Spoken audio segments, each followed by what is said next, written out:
He was about to board the helicopter, but then a little girl in a yellow dress came running and shouted, "Please don't get on." The man stopped, and in that moment, not just his life, but his past changed too. But who was this little girl? And why was that helicopter never meant to take off? That morning, the sky was so clear you could almost believe everything was going to go just fine.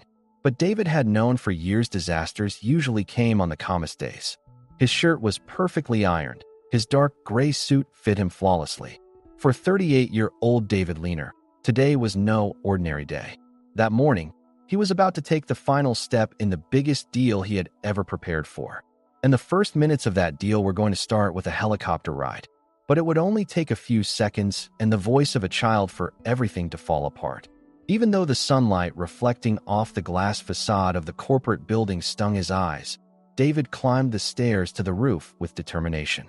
His mind was full of numbers, risk analyses, and contracts to be signed. But there was something strange in the air today, an uneasiness he couldn't name, gnawing at him. Like an invisible wire had been pulled tight right in the middle of his chest. Still, he kept walking, despite the weight pressing down on his heart. When he reached the top step, the sound of the helicopter became more distinct. The rotors had already started spinning. Everything was ready. The pilot greeted him from a distance. David nodded in return. He was just lifting his foot to take a step when something unexpected happened. "Stop! Please stop!" A high-pitched voice screamed, echoing between the metal and concrete. David flinched, turned around, and in that moment, time froze. A little girl in a yellow dress was running up the stairs to the rooftop. Her eyes were full of panic, and her dress fluttered in the wind. David's eyes locked onto hers. They were almost the same shade of blue. The resemblance was so striking that, for a second, time warped in his mind, like a memory from the past had come to life. "Please don't get on that helicopter," the girl shouted, out of breath but with a voice full of stone-cold determination. David had saved the company from the brink of bankruptcy, outmaneuvered his rivals, and brought shareholders in line with just a look, but he had no idea what to do with the fear in this girl's eyes. He knelt down to meet her gaze. "Slow down, sweetheart. Take a breath." "What happened?" he asked. The little girl pointed to the helicopter behind him. "Two men. They were talking on the floor where my mom was cleaning. They said they did something to the helicopter. They said, it'll crash 10 minutes after he gets on. I was taking out the trash when I heard it. I ran here. Please don't go." David's first reaction was doubt. But when he looked into her eyes, he felt she wasn't lying.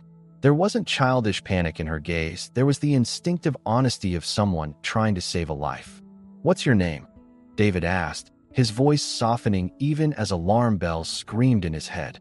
"Emma," the girl said, looking down at her shoes. "My mom's here too, inside the building. But she's going to be mad at me. She didn't want me to run." David turned his eyes to the helicopter. The rotors were spinning faster now. The uneasiness in his chest spread. He made a decision. He turned abruptly, raised his hand, and shouted to the pilot, "Shut down the engine."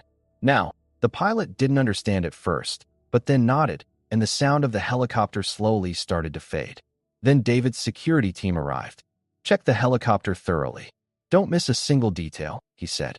In that moment, the seriousness on his face weighed more than any boardroom negotiation ever had. Emma looked slightly relieved, but she was still on edge. David knelt again. "Emma, can I see your mom? I'd like to thank her for raising someone this brave." Emma nodded shyly and took his hand. As David felt her small hand in his palm, he noticed something. This girl wasn't just brave. She felt familiar, like a connection rising from a dusty corner of his past. When they reached the lobby, Emma stopped and looked through the crowd. Her eyes locked onto a woman standing by a cleaning cart. The woman in the blue uniform had her hands busy with a cleaning cloth, but when she looked up, David's heart skipped a beat. The woman froze. The cloth in her hand dropped to the floor. "David?" she whispered. David's eyes widened. "Sophia?" he said quietly. Time froze again. Even the ceiling lights seemed to dim. Memories burst through David's mind. And in that moment, his doubts slowly turned into a different fear.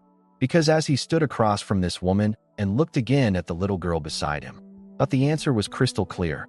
This girl hadn't just saved his life. She was his daughter. David's ears were ringing. There was no noise, but the silence inside him was deafening. When he said Sophia's name, it was like he didn't even recognize his own voice. That woman. Those eyes. That voice. Yes, it was Sophia. The woman he had parted ways with years ago, the one he thought he had left behind. But now she was standing right there. The cleaning cloth dropped from her hands, her eyes full of 7 years of exhaustion. And the little girl, Emma. Those eyes. The same shade of blue as David's. Sophia took a few steps back, her face frozen. "I didn't know you worked here," she said quietly, but in a defensive tone, as if David finding her here was somehow a crime. But David's mind was in a completely different place. At that moment, the cleaning cart, the titles, the million-dollar deals, they had all faded into the background like a curtain being pulled back. All that remained was one question. Why didn't you tell me? Sophia looked at her daughter, then back at David. It wasn't an easy question to answer. She parted her lips, then swallowed. "It wasn't the right time for you," she said at last. "You were already gone. You had other things at the center of your life. Your company, your travels, your priorities. I just didn't want to push you even further away." David clenched his fists. For the first time, he physically felt the emptiness in his heart. Emma was still holding his hand. In the tight grip of those little fingers, there was trust, something familiar. And that trust weighed on David's shoulders so heavily, it felt like his knees might give out. "Emma, is she my daughter?" he asked, his voice now barely a whisper. This time, Sophia didn't look away. A single tear rolled down her cheek. "Yes." That word hit the air like a stone falling, shaking everything in its path. David looked at Emma. She wasn't just a child anymore, she was the living reflection of the 7 years he had lost. Who had she become in that time? What words had she heard? Her first steps, her first words. He hadn't been there for any of it, because someone had made that choice for him. A flicker of anger stirred inside him, but alongside it, a wave of guilt. Maybe Sophia had been right. Back then, David hadn't been someone who could make space for anyone. Just then, the head of security arrived, out of breath. "Sir, we found signs of sabotage on the helicopter. The fuel line was intentionally loosened. If it had taken off, it could have ended in disaster." Sophia turned to David, eyes wide. Emma had been telling the truth. Every word of it. Her daughter had just saved a life, David's life. David closed his eyes. Emma's small body was still beside him, leaning lightly against him. He picked her up in his arms. At first, the little girl looked surprised, but then she wrapped her arms around him. "You're my hero," David said. "Don't ever forget that." Sophia's eyes filled with tears, but this time, they were different. The weight of raising Emma alone for 7 years, the loneliness of putting her to bed every night, seemed to find meaning in a single moment. As David carried the little girl in his arms, he turned to Sophia. "We need to get out of here. Now." Whatever was planned with that helicopter wasn't random. If Emma heard it, someone might want to silence her. A look of fear crossed Sophia's face. "You mean, Emma's in danger?" David lowered his head. His eyes darkened as he answered. "Probably. And the two of you being here isn't safe anymore." Sophia hesitated for a second. For the first time, she realized he wasn't speaking like a CEO but like a father. There was no arrogance in his eyes, just worry and protection.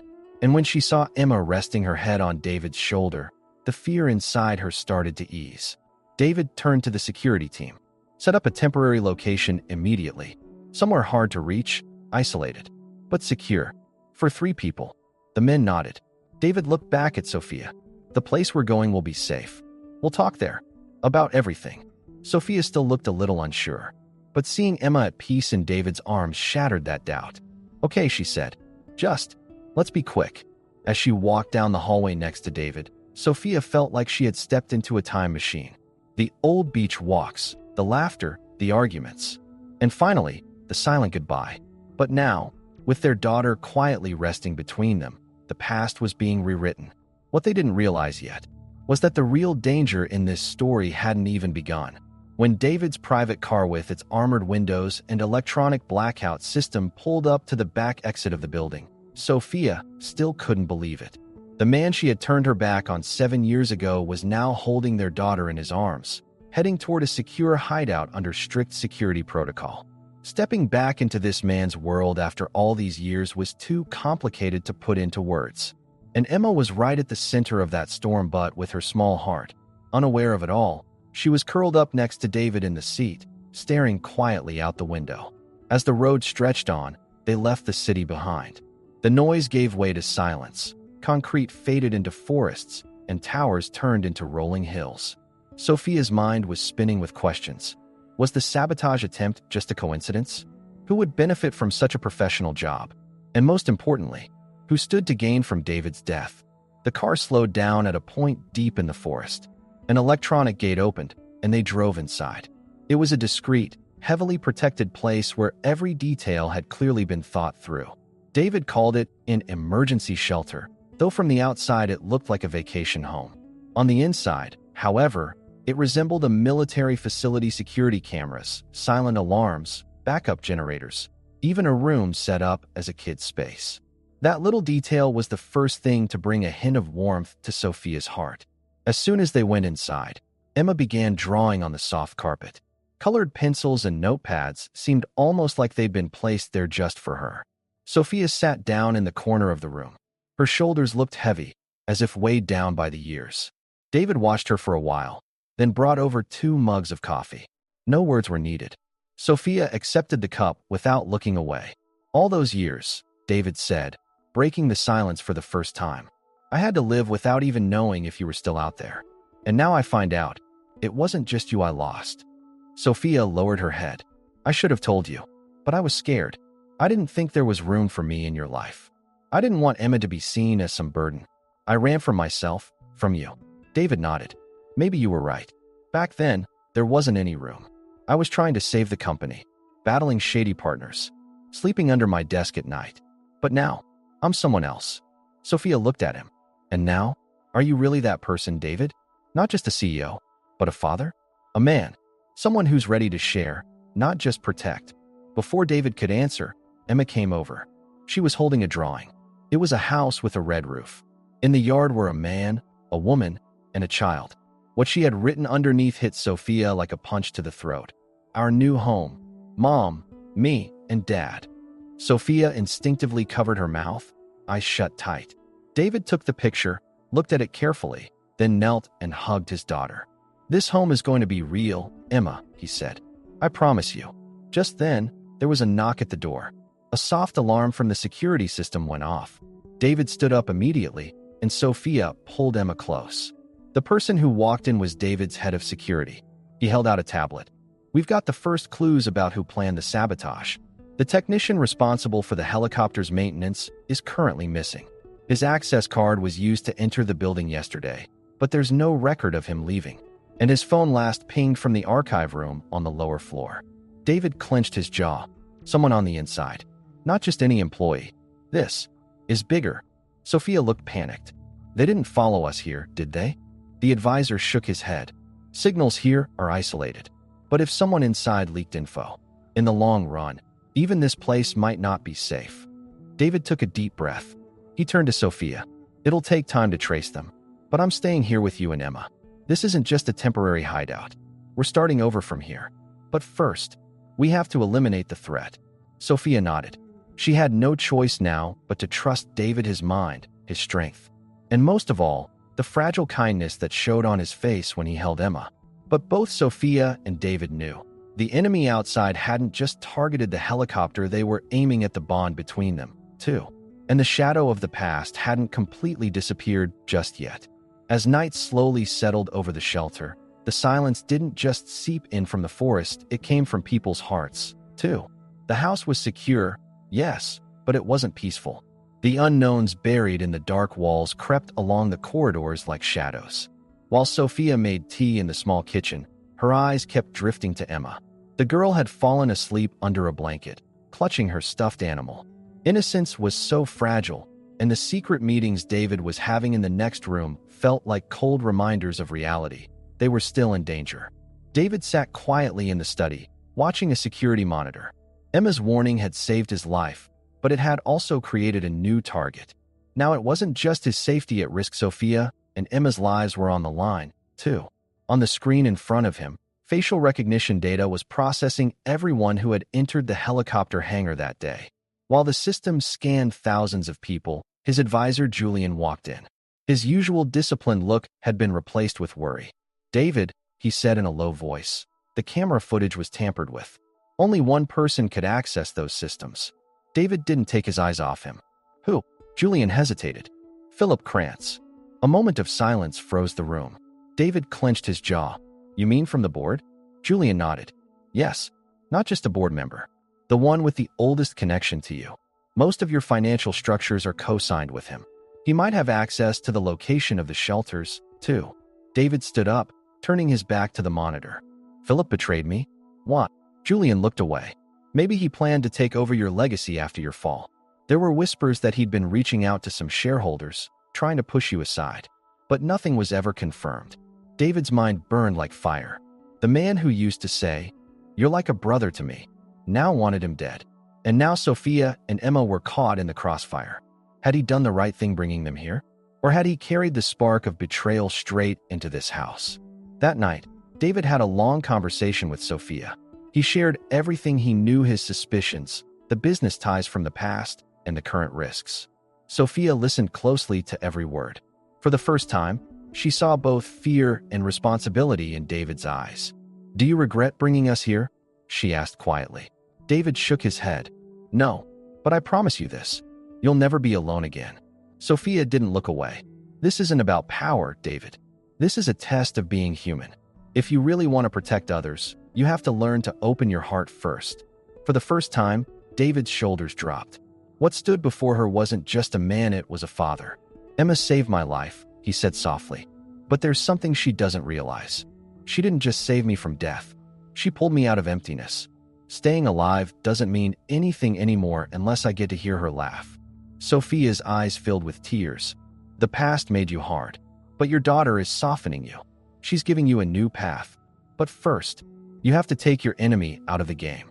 The next morning, David made a decision to launch a secret counterattack. He would invite Philip to a peace meeting, an unofficial sit-down, just the two of them. A folder of fake documents would be prepared, filled with fake authorizations and statements that would make it look like David was stepping down. Philip would believe he had full control, but the real plan was something else. When Sophia first heard the idea, she pushed back. "This is too dangerous. That man's ruthless. He already tried to kill you once. What makes you think he won't try again?" David didn't look away. "Because this time, I'm not alone." Preparations began. David's private software team created the forged documents while the security advisors put together an internal unit to assist from the inside. The office where the meeting would take place looked simple but was wired with 5 hidden cameras, emergency response triggers, and undercover agents. Sophia's heart was pounding. She didn't want to see David risk himself again. But the determination in his eyes said one thing clearly. This wasn't just a business meeting. This was a fight for their family's survival. That night, Emma slept between them. Her head rested on David's shoulder. In her sleep, she murmured, "Daddy." David's eyes filled with tears. Sophia turned her head to watch him. In that moment, she saw a man reborn from the ashes of the past. He was no longer just a CEO, he was someone fighting in the dark for his family. But the real battle hadn't even started yet. As the sky turned from gray to blue that morning, David stood in front of the mirror, tying his tie. His hands trembled different from any normal CEO morning. Today, he wasn't walking into just another meeting. He was walking straight into the trap that had been set for him. But this time, with a difference. He had set the stage, and the outcome would determine not just the fate of a company but of his family. Sophia stood at the doorway, watching him. When David took one last look in the mirror, he had the usual calm expression on his face. But in his eyes, something else was shining. The resolve of a man who had something to lose. "Are you sure?" Sophia asked, her voice carrying an unfamiliar tremble. David nodded slowly. "Philip came to kill me. Now I'm going to show him why I'm still alive." Sophia didn't look away. "If things go wrong." David walked over and held her hand. "If I don't come back, don't wait. Take Emma and go. But I will come back. Because this time, I have a reason." That day, just as planned, David sent Philip a private invitation for a meeting. The title was simple: "I have an offer to make." The location was a side floor in David's main office, a room normally used for archives, but today, it had been set up like a stage. For hidden cameras, 2 microphones with audio surveillance, and most importantly, a folder on the table. Inside were fake documents showing David had signed over all company shares to Philip. When Philip received the invitation, he didn't question it. On the contrary, he believed the victory was finally his. After all, He knew exactly how much pressure he'd applied to get here.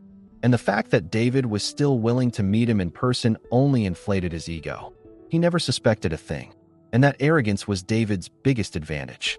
At exactly 11 a.m., Philip entered the building. He wore a dark suit and a smug smile. He greeted the secretaries, even winked at security. "Today's a good day," he said, walking in. When he entered the meeting room, David was waiting. A large table, 2 chairs, and between them just one folder. "David," Philip said, as if they'd been old allies. "It took a while, but it's good to see you've finally come to your senses." David's expression didn't change. "Take whatever's on the table. But first, I want to talk." Philip smiled. "Of course. Is this your emotional farewell speech?" David nodded slightly. "Something like that."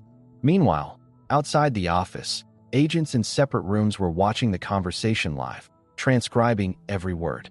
At the safe house, Sophia followed the broadcast on a tablet. Her finger hovered over the screen's edge, ready to act if something went wrong. As the conversation went on, Philip opened up more and more. David kept asking questions, and Philip kept revealing more than he should. He talked about his success, his vision for the company after David, even the promises he'd already made to shareholders. Every word was the kind that would tighten the rope around his own neck in court. And then, his arrogance completely gave him away.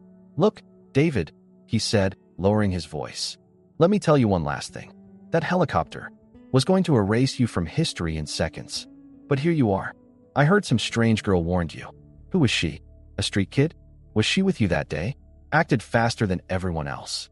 But next time, you won't be so lucky." David's face tightened for a moment. He had mentioned Emma. He didn't know her name, but he knew she existed.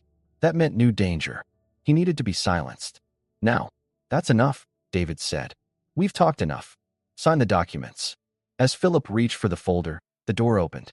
2 plainclothes agents and 2 police officers entered, arrest warrant in hand. The smug look on Philip's face froze. The pen dropped from his hand onto the table. One of the agents pointed at the documents. "The entire conversation has been recorded. All confessions have been made. You're no longer free, Mr. Krantz." Philip jumped up in anger. "You can't do this to me. This is a trap." David stood too. "Exactly. And you walked right into it." Philip shouted and resisted, but it was too late. He was handcuffed, blindfolded, and taken out. At that same moment, Sophia was hugging Emma tightly at the safe house. Tears filled her eyes as she watched the screen. "It's over," she whispered. "This time, it's really over." But for David, it wasn't quite over yet. As he left the office, he placed a note next to the door. It was addressed to the executives who would come after him. Just 3 words. They stayed. "I won." As the days passed, the storm faded. With the arrest of Philip Krantz, not just a sabotage plan collapsed, but a long-running power struggle, too. No leaks reached the press. The trial was handled in strict confidentiality. David remained at the head of the company, but his stance this time was different. In the past, he'd wanted to win in boardrooms. Now, he wanted to win in a single room, by looking 2 people in the eyes. Sophia had a hard time processing everything that had happened. She had unintentionally pulled her daughter into the heart of danger. And yet, at the same time, she knew these events had given Emma a real father. Every night when she tucked her in, David's fingers now moved gently through a little hand's hair. And that moment had become a silent redemption for the years that were lost. In those days, the safe house had become more than just a shelter. Laughter filled it now. Toys were scattered across the living room, and the morning rush for breakfast had begun. For the first time in years, Sophia woke up one morning without needing an alarm. The sunlight on her face wasn't a reminder of anxiety anymore, but of peace. One morning, David stepped into the yard. In his hand was a drawing Emma had made, a family of 3, a man, a woman, and a child. Underneath, written in little letters, "Now we wake up together every morning." Sophia watched him from the window. The man she had walked away from years ago now stood in front of her as a father, a friend, a partner. Were there still traces of the past? Yes, but now, they were walking a steady path right over those traces. That morning, over breakfast, David said, "Let's get Emma enrolled in school. But this time, let's write her name together for the first time." Sophia paused for a moment. Then she placed her hand over his. "Okay, but this time, we write it all. Together." A week later, Emma started at her new school. On the first day, in the photo taken out in the yard, David was holding Emma's backpack. Sophia was smiling. On the back of the photo, she wrote this note: "A little girl gave us a warning and saved a life. But more importantly, she built a family." Months went by.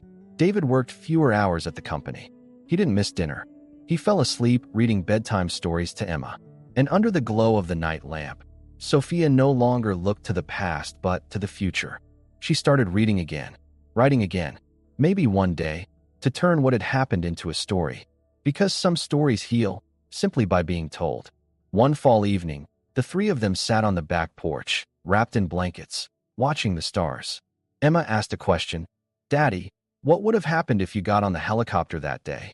David gently stroked her hair. "I didn't get on. Because someone woke me up." "Who?" Emma asked, curious. "You," David said, his eyes misty. "You didn't just wake me up to save my life. You woke up my heart." Sophia reached out quietly, and David took her hand. The three of them sat there in silence. The wind rustled the leaves gently, but no one felt cold. Because there are moments when warmth doesn't just come from the air but from a feeling of belonging. And that night, a final note was written in the place where it had all begun. A child called out. A man stopped. A woman forgave. And the world changed for three people.